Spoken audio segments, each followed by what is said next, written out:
نحمده ونصلي على رسوله الكريم أما بعد أعوذ بالله من الشيطان الرجيم بسم الله الرحمن الرحيم أليس الله بأحكم الحاكمين قال الله تعالى صدق الله العظيم দেশ এবং বিদেশ থেকে যেখান থেকে আজকে আমাদের এই ভিডিওটি দেখতেছেন সবাইকে আমার আন্তরিক সালাম। আসসালামু আলাইকুম ওয়া রাহমাতুল্লাহি ওয়া বারাকাতুহু।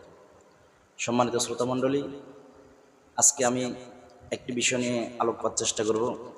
আমি সূরাতুল তিনের ৮ নম্বর আয়াতে কারিমা তেলাওয়াত করেছি, আলাইসাল্লাহু বিআহকামিল হাকিমিন। এই প্রসঙ্গে কিছু আলোচনা করার চেষ্টা করব। আলোচনার শুরুতেই আপনারা যারা অনলাইন সামাজিক যোগাযোগ মাধ্যমের সাথে সংযুক্ত আছেন সকলে অবগত আছেন যে বাংলাদেশের একজন বিচারপতি জনাব শামসুদ্দিন মানিক সাহেব, উনি ইতিমধ্যেই বাংলাদেশ থেকে পলায়ন করতে গিয়ে বর্ডার ক্রস করতে গিয়ে বিজিবির হাতে ধরা খেয়েছেন এবং ওনাকে গতকাল সিলেট আদালতে তোলা হয়েছে। আপনারা অনেকে ওনার সম্পর্কে অবগত আছেন, উনি কী কাজ করেছেন এবং কি কি অপকর্ম করেছেন। আপনারা সবাই জানেন যে বাংলাদেশের প্রতিষ্ঠিত একজন আলেম দ্বীন, বিশ্বনন্দিত মুফাসসির কোরআন, কোরআনের ফাঁকি বলে খ্যাত, লক্ষ কোটি মুসলমানের হৃদয়ের স্পন্দন হযরত মাওলানা দেলোয়ার হোসেন সাঈদী সাহেব, ওনাকে যে ফাঁসির রায় দেওয়া হয়েছে, ওনাকে যে বিচারপতি রায়টা দিয়েছেন উনি হচ্ছেন আজকের এই শামসুদ্দিন মানিক অর্থাৎ কালো মানিক। উনি এতই অপকর্ম করেছেন, উনি কোনো দলেরও না, উনি কোনো দল করতেন না, উনি একজন নিরপেক্ষ বিচারপতি। অথচ উনি কেন পলায়ন করবে? এটা যদি আমাদের নিরপেক্ষ বিবেক থাকে তাহলে আমরা একটাবার চিন্তা করবো যে উনি কেন পলায়ন করবে। নিশ্চয় উনি অনেক মানুষের উপর জুলুম করেছে, এই জন্য ওনাকে পলায়ন করতে হইতেছে, কিন্তু শেষ পর্যন্ত পলায়ন করতে পারে নাই। উনার এই দ্বিমুখী রায়ের কারণে, জুলুমের কারণে কত মায়ের বুক খালি হয়েছে, কত তাজা প্রাণ চলে গিয়েছে, কত আলেম ওলামার ফাঁসি হয়েছে। তাদের মধ্যে অন্যতম হযরত মাওলানা দেলোয়ার হোসেন সাঈদী সাহেব। আল্লামা দেলোয়ার হোসেন সাঈদী সাহেবকে গত 2010 সালের 29 জুন যখন গ্রেপ্তার করা হয়, এরপরে তার ফাঁসির রায় দেওয়া হয়। এই ফাঁসির রায় দেওয়ার মাধ্যমে ইতিহাসের এক কলঙ্ক অধ্যায় শুরু হয়। আল্লামা সাঈদী সাহেবকে উনি ফাঁসির রায় দেওয়ার কারণে উনি নিজে মনে আনন্দিত। উনি একটি টকশোতে উপস্থাপন করেছেন যে আমার জীবনের সবচেয়ে আনন্দের দিন হচ্ছে এটাই যে আমি একজন যুদ্ধ অপরাধী অর্থাৎ মাওলানা সাঈদী সাহেবকে আমি ফাঁসির রায় দিতে পেরেছি।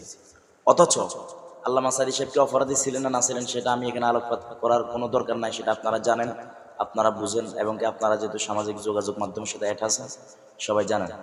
আল্লামা সাঈদী সাহেব এদেশের প্রথিতযশা একজন আলেম দ্বীন, অথচ ওনাকে মিথ্যা মামলায় ফাঁসির রায় দেওয়া হয়েছে। কিন্তু আল্লাহ তাআলা সব দেখতেছেন, ইন্নাল্লাহা সামিউন বাসীর, আল্লাহ তাআলা সব শুনেন এবং সব কিছু দেখেন। উনি তো শুধুমাত্র তাদেরকে ওই দিন পর্যন্ত অবকাশ দেন। সূরাতুল ইব্রাহিমে 42 নম্বর আয়াতে আল্লাহ পাক ইরশাদ করেন, ওয়ালা তাহসাবান্নাল্লাহা গাফিলান আম্মা ইয়ামালুয যালিমুন ইন্নামা ইউআখিরুহুম লিয়াউমিন তাশখাসু ফীহিল আবসার। আপনারা মনে করবেন না যে জালেমরা তোমাদের উপর যে নির্যাতন করতেছে, যে জুলুম করতেছে, এ সম্পর্কে আল্লাহ তাআলা বেখবর না। আল্লাহ তাআলা তো তাদেরকে, জালেমদেরকে ওই দিন পর্যন্ত অবকাশ দেন যেদিন তাদের চক্ষু হয়ে যাবে বিদীর্ণ, অর্থাৎ তাদের পতনের আগ পর্যন্ত আল্লাহ তাআলা তাদেরকে অবকাশ দিচ্ছেন, কিন্তু ছাড় দিচ্ছেন, ছেড়ে দিবেন না। আর আল্লাহ তাআলা সূরাতুত তিনের 12 নম্বর আয়াতে আল্লাহ তাআলা ইরশাদ করেন, আলাইসাল্লাহু বিআহকামিল হাকিমিন, আমি কি বিচারকদের উত্তম বিচারক নই? আল্লাহ তাআলা আমাদের প্রশ্ন করতেছেন, আল্লাহ কি বিচারকদের উত্তম বিচারক নন? আমরা অবশ্যই বলবো হ্যাঁ, আল্লাহ তাআলা অবশ্যই বিচারক। গত বছর আল্লামা সাঈদী সাহেব মারা গেছে, এক বছর যেতে না যেতে আজকে আপনাকে বাংলাদেশ থেকে পলায়ন করতে হতেছে। অথচ সাঈদী সাহেব যখন ওনাকে আদালতে তোলা হচ্ছে, একজন মানুষ এরকম সাহস করতে পারে না যে সাঈদী সাহেবকে রাজাকার বলবে, তারপরে ডিম ছুড়াছুড়ি করবে, গায়ে হাত তুলবে। কিন্তু আমরা গতকালকে দেখলাম, এই যে যারা আপনারা আমার সাথে ভিডিওর মাধ্যমে অ্যাড আছেন, আপনারা স্ক্রিনে আমি একটা ভিডিও দিচ্ছি, আপনারা এটা একটু লক্ষ্য করুন।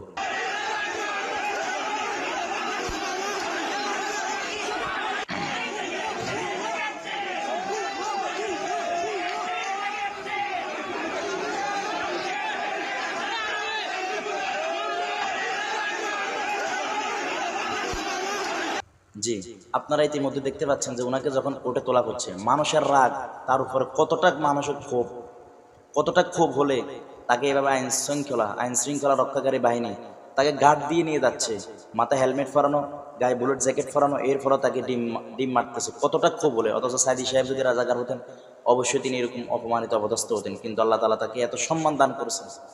উনি ওনাকে যখন আদালতে তোলা হয়েছিল, আল্লামা সাঈদী সাহেবকে যখন ফাঁসির রায় দেওয়া হচ্ছিল, তিনি কাঠগড়ায় দাঁড়িয়ে বিচারকদের উদ্দেশ্যে শুধুমাত্র দুইটা কথা বলেছেন, যে আজকের এই বিচার শেষ বিচার নয়।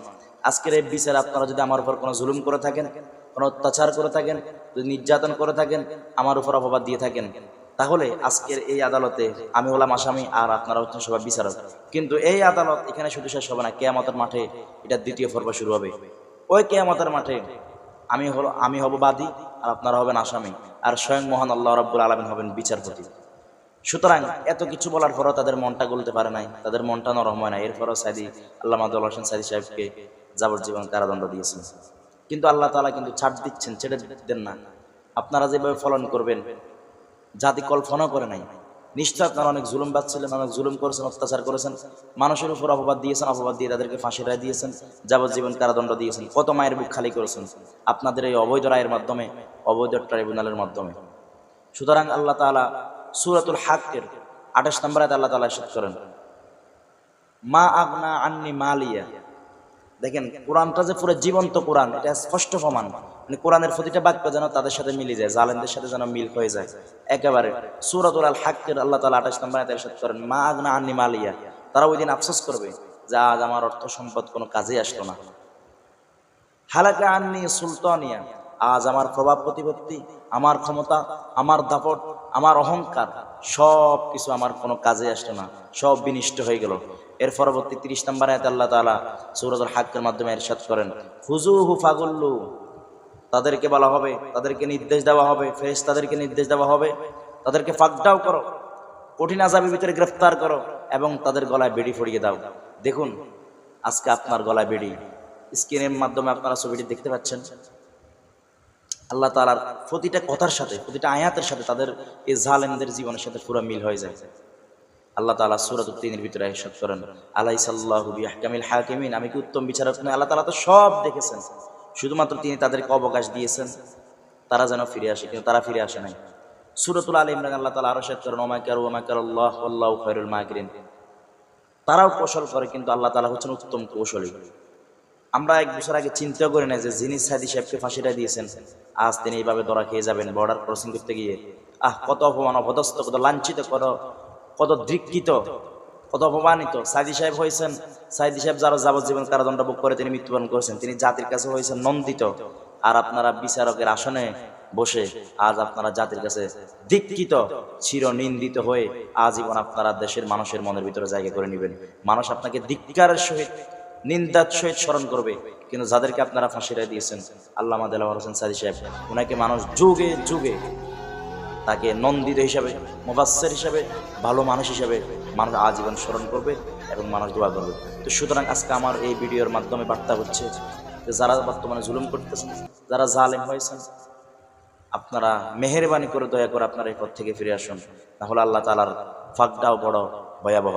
সূরাতুল বুরুজে 12 নম্বর আয়াতে আল্লাহ পাক ইরশাদ করেন, ইন্না বাতশা রাব্বিকা লাশাদীদ। আল্লাহর ফাঁকটাও হচ্ছে, আল্লাহর দড়া হচ্ছে সবচাইতে বড় ধরা, বড়ই ফাঁকটাও। বান্দা কাউকে ধরলে ছেড়ে দেওয়ার সুযোগ থাকে, কিন্তু আল্লাহ তাআলা যদি কাউকে ধরে, ইন্না বাতশা রাব্বিকা লাশাদীদ, আল্লাহর ফাঁকটাও হচ্ছে সবচাইতে বড় ফাঁকটাও। সুতরাং আসুন আমরা জুলুম থেকে, সমস্ত প্রকারের জুলুম থেকে, অত্যাচার থেকে, অপবাদ থেকে, অপকর্ম থেকে আল্লাহ তাআলা যেন আমাদেরকে হেফাজতে রাখেন। সবাই বলি আমিন। এতক্ষণ পর্যন্ত আমাদের সাথে যারা যুক্ত ছিলেন সবাইকে আমার অন্তঃস্থল থেকে আন্তরিক মোবারকবাদ এই বলে আমি আজকের এই বক্তব্য শেষ করছি। আসসালামু আলাইকুম ওয়া রাহমাতুল্লাহি ওয়া বারাকাতুহু।